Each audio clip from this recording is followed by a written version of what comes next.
PA 404. Ce serait le moment là de devenir invisible. Ouais. Ok, on peut oublier ça. Choisissons un bagel. Faites comme si de rien n'était. Spider-Man? Vous savez, c'est drôle, on me dit ça souvent. À la Batcave.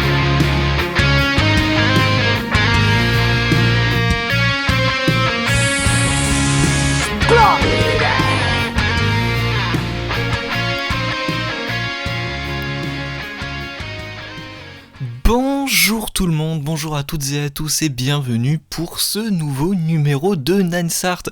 Je suis Baptiste pour vous présenter cette émission qui va, comme toujours, se focaliser sur les sorties comics à venir et sur l'actualité du monde des comics. En parlant d'actualité, on commence tout de suite, comme toujours, avec la partie news.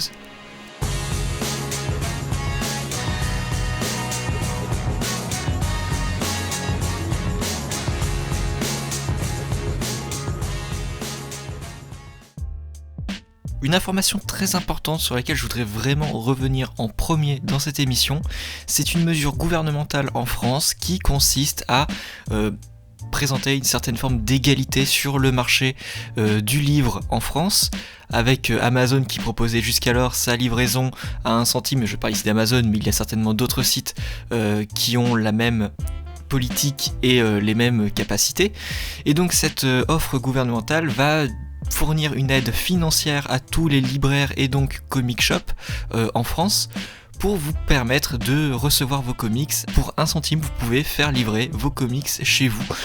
Donc c'est mon comic shop qui me l'a annoncé et c'est valable chez tous les comic shops. Donc vous pouvez commander sur un comic shop, je sais pas, par exemple Comic Zone à Lyon et vous le faire livrer sur Paris ou alors en Bretagne, etc. Peu importe où vous vous trouvez, vous pouvez commander des comics en ligne chez n'importe quel comic shop, et ça c'est vraiment génial. Vous pouvez vous faire livrer toutes les semaines si vous le souhaitez pour suivre la VO régulièrement avec comme si vous alliez chercher vos comics vous-même, et ça c'est vraiment incroyable. C'est vraiment une super mesure qui a pu être prise. Alors profitez-en, d'autant plus que les mois qui viennent vont être pleins d'événements, que ce soit chez Marvel, chez DC. Il y a pas mal de petites mini-séries qui commencent. Je pense à Shang-Chi chez Marvel, Iron Fist aussi chez Marvel, et les mini-séries Future State qui vont arriver chez DC Comics, où vous allez pouvoir retrouver le Batman de John Ridley, ou alors la Wonder Woman de Joel Jones. Plein de petites choses que vous pouvez justement essayer. Mais on passe tout de suite aux grosses news, les news qui touchent vraiment le monde du comics. Même si on a peu de choses à se mettre sous la dent, on a quand même quelques petites nouveautés, avec par exemple en décembre la sortie de Batman Black and White numéro 1. Batman Black and White, c'est cette série ou mini-série on va dire qui servait à expérimenter le noir et blanc sur un personnage aussi sombre que Batman. L'avantage de ces séries là, c'était de mettre en avant des artistes reconnus dans le milieu. On avait dans les années 2000, lorsque Batman Black and White, le concept a été créé, on a eu Jim Lee, on a eu Paul Pop, on a eu plein d'artistes du même acabit, et également des artistes qui sont aujourd'hui un petit peu moins connus du grand public, tels que Scott McDaniel, l'un des plus grands dessinateurs de Nightwing. Et si DC Comics a déjà remis le couvert en 2014 pour relancer Black and White, l'éditeur relance encore une 3e fois Batman Black and White en 2020, en décembre 2020, avec en fer de lance Greg Capullo et Tradd Moore pour ce premier numéro. Et ce premier numéro, évidemment, si j'en parle en news, c'est qu'il y a une petite nouveauté, c'est qu'il va présenter une nouvelle Robin. Alors vous connaissez évidemment Carrie Kelly de The Dark Knight Returns, mais il ne s'agira pas d'elle, il s'agira de Mia Mizoguchi, une étudiante de Gotham qu'on a déjà pu apercevoir dans Gotham Academy, semestre 1 et semestre 2. Une étudiante de Gotham qui va ici prendre le rôle de Robin, puisqu'elle a déjà rencontré Damian Wayne dans Gotham Academy, une série en VO qui était vraiment une série feel good, un petit peu young adult, vraiment très très très sympa et très chaleureuse bizarrement pour du Gotham, mais en conservant l'imagerie gothique de la ville. C'était vraiment sympa, et voir Mia Mizoguchi en Robin, ça pourrait être quelque chose d'aussi intéressant que a pu l'être Stephanie Brand à une certaine époque. On reste chez DC pour une rumeur qui tendrait à devenir une nouvelle information et surtout une nouvelle direction éditoriale de la part de DC Comics. C'est une information qui est rapportée par Bleeding Cool et notamment Rick Johnston, qui est l'une des figures du journalisme comics aux États-Unis, qui rapporte que DC Comics, à partir de mars-avril, reprendrait ses publications régulières avec un nouveau catalogue de titres, mais ferait fi de la continuité et des connexions entre les titres.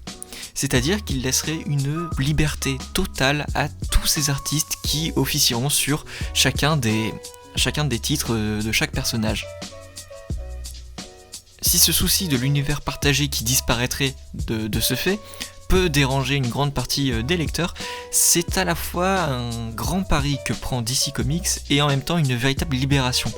Depuis 2011, DC Comics resserre l'étau de la continuité pour essayer de s'y accommoder tant bien que mal. Une nouvelle qui surprend donc alors que DC est tenté de renouer avec sa continuité depuis plus de 10 ans.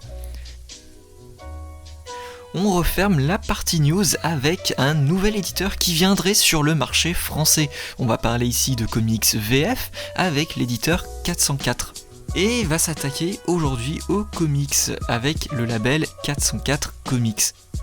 Le label 404 Comics sera dirigé par Nicolas Beaujouan, qui était justement directeur artistique chez Hachette Pratique, dont la partie Hachette Heroes. Parmi leurs publications, on retrouve notamment Big Girls de Jason Howard, un comics très léger qui se résume à peu de choses près à un duel entre des femmes géantes et des kaiju. Mais le label veut également parler à un public un peu plus sérieux, mais toujours avec une certaine part de comédie et on va dire de fun, avec le comics Dunce. Dunce qui va reprendre les codes du comic strip en mélangeant le monde heroic fantasy et les problématiques sociologiques modernes. Un comics très intéressant pour ce qui est de Dunce, que je vous recommande déjà, et qui sortira très prochainement chez 404 Comics, un nouvel éditeur qui fait pourtant déjà polémique au sein des lecteurs de comics, qui se demandent si un nouvel éditeur de comics ne serait pas de trop, si 404 Comics ne connaîtrait pas un même destin que le paperback de chez Casterman, qui a mis la clé sous la porte après quelques années de bons et loyaux services, qui a eu le mérite de rapporter des titres de comics indépendants et néanmoins passionnants mais qui n'ont pas eu le succès mérité. Ça n'empêche pas de pouvoir se réjouir de voir 404 Comics venir proposer des comics qu'aucun autre éditeur n'aurait proposé. Parce qu'il y a beaucoup de comics inédits en France, que ce soit du DC, du Marvel, mais surtout de l'indépendant. Et on ne peut que se réjouir de voir des petites initiatives comme celle-ci voir le jour et de proposer au public français des comics qui seraient restés au statut d'inédit en France. Et on leur souhaite tout le succès qu'ils méritent, ne serait-ce que pour leur initiative, en attendant d'avoir un peu plus d'informations sur leur catalogue. C'est tout pour cette partie news très orientée DC Comics pour ce qui est de ce numéro, et on part vers les horizons de la sélection comics sur les comics VF des 2 prochaines semaines.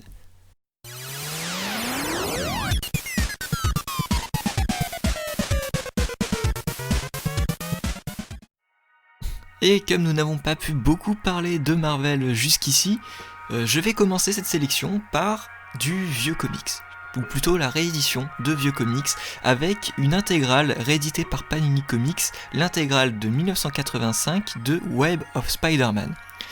Alors Web of Spider-Man, c'était un comics qui a été lancé en 1985, il s'agit donc du premier volume de la collection intégrale de Panini Comics, et cette série avait pour but de présenter Spider-Man avec plus de liberté pour les créateurs, de pouvoir raconter des petites aventures, on va dire entre guillemets quotidiennes de Spider-Man, des histoires indifférentes au final dans le rôle qu'elles vont jouer sur Peter Parker ou alors sur Spider-Man, mais en même temps permettre d'explorer quelques zones d'ombre, notamment dans sa période avec le costume noir.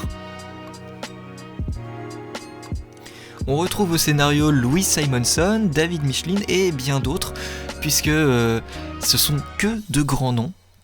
Pour si vous connaissez un petit peu la période marvelienne des années 80.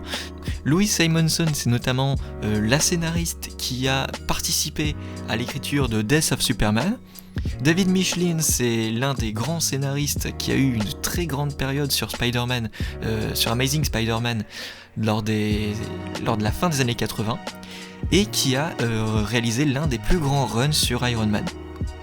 Alors ce volume regroupe les épisodes 1 à 9 ainsi que l'annual numéro 1 qui est sans doute le meilleur numéro de cette intégrale que je vous recommande chaudement. C'est une intégrale qui fait environ 200 pages pour le prix de 35€. Ça reste assez cher mais c'est la politique de Panini Comics et c'est malheureusement l'un des seuls moyens d'avoir ces épisodes en français.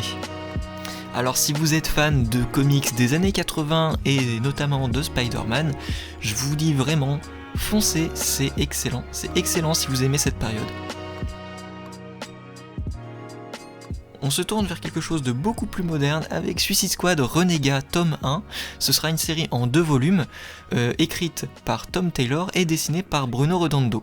Ce premier volume fera 208 pages et pour un prix de 19€. Alors pourquoi est-ce que je vais vous conseiller Suicide Squad Renégat ? La Suicide Squad, pour moi, c'est une équipe qui n'a pas connu de bonnes histoires depuis près de 10 ans. Avant ça, il y avait les Secret Six, d'ailleurs je vous recommande aussi, qui c'est sorti malheureusement il y a très très longtemps maintenant chez Urban Comics, de Deadshot et les Secret Six, qui est vraiment une superbe collection. Pour ce qui est de Suicide Squad Renégat, c'est vraiment la meilleure histoire de Suicide Squad depuis 10 ans.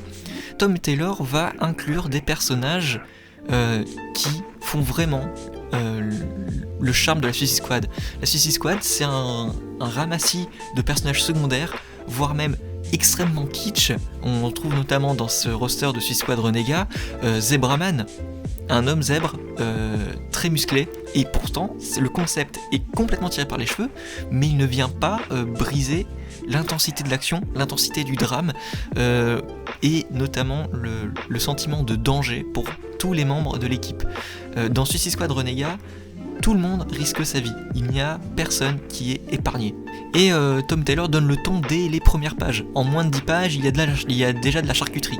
Pour autant, c'est pas un titre qui va viser à tuer tout le monde, tuer les personnages secondaires dont on se fiche pas mal. Non, chaque mort a un impact sur le moral de l'équipe. On va découvrir que la Suicide Squad va chercher à berner le système et trouver qui les a envoyés réaliser telle mission, savoir pourquoi ils ont le pourquoi de cette mission. C'est vrai que généralement la Suicide Squad est envoyée en mission sans aucune explication. Ça va vous permettre de découvrir pas mal de personnages qu'on a envie du coup de retrouver dans le monde de Suicide Squad, plutôt que d'être juste une équipe qui va faire qui va sortir les poubelles du gouvernement. Il va en faire une équipe qui va vraiment tenter le tout pour le tout et berner le concept de la Suicide Squad, et ça c'est vraiment très très très très fort, c'est plein de rebondissements, c'est vraiment superbe, et en plus de ça, les dessins de Bruno Redondo sont vraiment magnifiques. Suicide Squad Renégat, c'est un volume de 200 pages pour 19€, et ça sortira le 20 novembre chez Urban Comics. Le troisième album que je vous recommande dans cette sélection comics, c'est un album que je ne pensais vraiment pas vous conseiller. C'est X-Men plus Fantastic Four 4X. C'est une mini-série qui se déroule en parallèle de Dawn of X, le magazine de Panini. Au scénario, on retrouve Chip Zdarsky et au dessin Terry Dodson. Deux artistes qui ne touchent à rien, que ce soit du côté des X-Men ou des 4 Fantastiques, puisque les 4 Fantastiques sont chapeautés par Dan Slott et l'univers des X-Men est chapeauté par Jonathan Hickman. Néanmoins, si j'ai voulu quand même tenter le coup en lisant cette mini-série, c'est bien pour Chip Zdarsky que j'aime énormément pour Sex Criminals ou alors ces petites aventures de Spider-Man publiées il y a quelques années. Et je n'ai pas été déçu. Il livre toujours une écriture très intime de la famille, notamment avec les 4 Fantastiques et son écriture du couple Reed Richards et Susan Storm, mais aussi dans la relation père-fils, parce que c'est vraiment de ça dont on va parler avec cette mini-série 4X, c'est la relation père-fils entre Reed Richards et son fils Franklin Richards. Le concept, c'est que Franklin va découvrir qu'il possède un gène mutant. Les X-Men s'en rendent compte et vont essayer de lui proposer de les rejoindre sur l'île de Krakoa. Néanmoins, évidemment, tout ne va pas se passer comme prévu parce que Reed est un scientifique et Reed est quelqu'un qui cherche à avoir le contrôle sur tout, également sur ses relations familiales. Et Chip Zdarsky va faire ressortir vraiment le rôle d'oncle chez Johnny et notamment chez Ben Grimm, qui va en faire vraiment un être sensible malgré son apparence. Et il va néanmoins rester en raccord avec tout ce que fait Jonathan Hickman du côté des X-Men, en faisant ressortir ces nouveaux caractères de Charles Xavier, Magneto, etc. Et il va également user de grandes références au récit, notamment la première rencontre entre les X-Men et les 4 Fantastiques. Alors du plan du scénario, c'est vrai que ça n'a pas vraiment de grosses conséquences actuellement, ni même maintenant en VO. Néanmoins, c'est un petit récit qui va explorer dans le contexte actuel des 4 Fantastiques et des X-Men, donc ces deux contextes s'entremêlent, mais c'est pas pour autant incompréhensible à partir du moment où vous savez que actuellement Krakoa est devenue une nation mutante et qu'elle a un rôle dans la politique mondiale. C'est tout ce que vous avez besoin de savoir pour lire cet album qui se suffit à lui seul. Mais la partie qui fâche, c'est du côté du dessin. En comparaison avec tous les travaux pour lesquels on le connaît, Terry Hudson est vraiment en deçà de ses capacités ici avec X-Men Fantastic Four 4X. Et cette irrégularité dans le dessin varie énormément et se remarque d'une page à l'autre. Alors s'il soigne certaines planches qui sont généralement des splash pages, les pages régulières et les pages ordinaires, on va dire, sont vraiment bâclées. On a des visages qui se réduisent à 2 points et un trait pour les sourcils. X-Men Fantastic Four 4X, c'est un album de 112 pages proposé à 17€. Ça sortira le 18 novembre et c'est à lire en complément des X-Men, pas forcément en complément des 4 Fantastiques. Mais c'est un petit moment vraiment très sympa qui n'est pas vraiment en raccord avec son prix. 112 pages pour 17€, c'est un peu abusé de la part de Panini Comics. Mais si vous aimez l'univers des X-Men et que vous voulez un petit plus avec votre Dawn of X, allez-y, c'est vraiment très très sympa comme lecture. Après tant de bons albums, mais qu'est-ce qui peut vraiment garder en critique ? Eh bien vous allez voir ça tout de suite, puisqu'on passe à la partie critique dès maintenant, là, tout de suite. Tu n'as pas bien saisi, fiston. Là, on n'est pas dans un bourbier.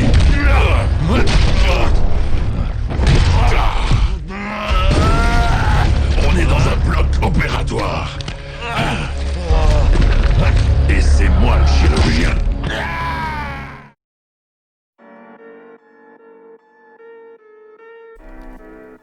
Et l'objet de la critique de cette semaine, c'est Promethea, tome 1 chez Urban Comics. Qu'est-ce que Promethea ? Alors Promethea, c'est une création de Alan Moore, ni plus ni moins, le créateur de Watchmen, de V pour Vendetta, entre autres, et c'est dessiné par J.H. Williams III, à qui on doit notamment Batwoman, la création de cette Batman au féminin, qui s'était fait remarquer notamment pour ses illustrations et sa mise en page très singulière. Et bien en fait, tout le succès qu'il a pu obtenir avec Batwoman, il avait commencé par l'expérimenter avec beaucoup plus de liberté dans Promethea, aux côtés d'Alan Moore. Et comme toute création d'Alan Moore, c'est perché, ça touche à la magie, ça touche à plein de choses, il y a trop de références pour pouvoir toutes les citer ici. C'est un univers très complexe, avec un titre qui se suffit à lui seul, mais il faut bien s'accrocher quand même parce qu'il y a énormément de textes à lire, il y a énormément d'éléments à comprendre, à bien saisir, mais on reconnaît là toute la personnalité d'Alan Moore dans ce comics pseudo-super-héroïque. Au départ, Promethea, on pourrait se dire que c'est une Wonder Woman bis, et en fait, pas du tout. Promethea, c'est l'histoire d'une petite fille qui voit son père mourir de la main de religieux catholiques qui voulaient mettre fin aux agissements d'un magicien dans leur ville. Ce magicien avait une fille donc qui va se réfugier dans un monde magique qui va s'appeler l'Immateria. Du moins en VO, je ne sais pas comment Urban Comics a pu le traduire en VF. Et donc Immateria, c'est un endroit magique où vont se rencontrer des entités, et c'est dans cet univers que cette petite fille va devenir Promethea. Promethea va donc être quelque chose d'immatériel, et va donner son pouvoir à celui qui va croire en son existence. Un auteur, quelqu'un qui va écrire un poème, etc. c'est une entité magique qui va pouvoir venir sur Terre à travers le corps physique d'une personne précise qui lui a, entre guillemets, insufflé une nouvelle vie en écrivant un texte. Et donc plusieurs personnes auront déjà profité de ces pouvoirs de Promethea à travers les âges, mais c'est dans une sorte d'univers pseudo-futuriste que une jeune femme va écrire un léger texte et mener une enquête sur Promethea pour devenir la nouvelle Promethea. Il y aura évidemment une sorte de théorie d'élu, etc. Mais c'est à travers son regard de reporter qu'on va découvrir ce qu'est Promethea, ce que sont ces dimensions magiques, et donc cet univers du comics, là je parle, vont se nourrir de toutes les créations d'Alan Moore auparavant. On va avoir des références à Watchmen, des références à V pour Vendetta, des références aux comics de l'âge d'argent, des références à des tas de choses, et on retrouve certains gimmicks de ces œuvres littéraires, notamment toute une forme de densité entre un univers magique, un univers réel qu'on retrouve dans son roman Jérusalem. Et c'est vraiment passionnant pour tous ceux qui sont fans d'Alan Moore. C'est vraiment une pièce maîtresse, on va dire, qui fait la part des choses entre ses créations comics pur et dur, puisqu'il faut pas oublier que Alan Moore a également collaboré avec l'univers indépendant des années 90 et début 2000, avec notamment America's Best Comics, son label, dans lequel Promethea a été publié, mais également chez Image, où il a pu écrire Wildcats, il a pu écrire un numéro de Spawn pour Todd McFarlane dans les années 90 également. Tant de choses qu'il a pu renier aujourd'hui et qui pourtant font partie de sa bibliographie. Et Promethea, ça semble justement associer les deux parts antithétiques d'Alan Moore, ces deux manières, ces contradictions entre son action passée et son action aujourd'hui, ses paroles passées, ses paroles actuelles. Et dans Promethea, on a vraiment une réunion entre tout ça, une réunion entre son comportement quelque peu élitiste aujourd'hui et son amour pour la sous-culture passée. Et donc Promethea, c'est vraiment un comics très particulier, puisque notamment avec J.H. Williams III, puisque l'artiste va expérimenter sa mise en page, livrer des ornementations vraiment fabuleuses, en mettant vraiment au défi le code de la narration de la bande dessinée, sans que jamais le lecteur puisse se perdre, sans jamais se demander tiens, faut lire peut-être cette bulle-là avant, peut-être celle-là après. Non, il y a vraiment un fil rouge naturel qu'on va suivre avec une page qui va vraiment nous donner l'impression de bouleverser les codes. Et ces codes sont bouleversés autant dans la narration que dans la conception graphique d'un comics. Il y a un numéro en particulier à la fin de ce premier volume dans l'édition française, qui va être fait uniquement à partir de photographies. Et c'est très perturbant, et pourtant cette expérimentation va prendre tout son sens et juste donner un peu plus de matière à cet univers de Promethea et dans les différentes manières dont on peut illustrer les univers de Promethea, les différentes itérations de Promethea. Et ça, c'est vraiment un champ libre d'interprétation, rien qu'avec ce premier volume, qui ne fait que livrer les premières clés de l'univers de Promethea. Alors Promethea, c'est un très très gros coup de cœur, c'est sans doute l'une des pièces d'Alan Moore en France qui est le moins estimée, et qui pourtant n'a rien à envier à Watchmen ou à V pour Vendetta par exemple. Promethea tome 1, ça sortira le 27 novembre chez Urban Comics au prix de 35€ pour un volume de 392 pages. Je rappelle que c'est écrit par Alan Moore et dessiné par J.H. Williams III. Sautez dessus, c'est vraiment magistral. Ninth Art, c'est déjà fini, j'espère que vous avez passé un bon moment en ma compagnie, que vous avez pris bonne note des recommandations et que vous allez trouver votre bonheur, que vous allez pouvoir commander chez votre libraire préféré ou votre comic shop favori en ligne, que vous allez le chercher ou vous le faire envoyer pour 1 centime, je le rappelle. Profitez du temps libre pour faire le plein de découvertes en comics, de passer du bon moment avec quelques volumes, quelques reliures sympathiques. On se donne rendez-vous dans 2 semaines pour un nouveau Ninth Art, cette fois-ci un Ninth Art spécial Venom. En attendant, vous pouvez retrouver les anciens Ninth Art sur YouTube ou sur la chaîne Area 404.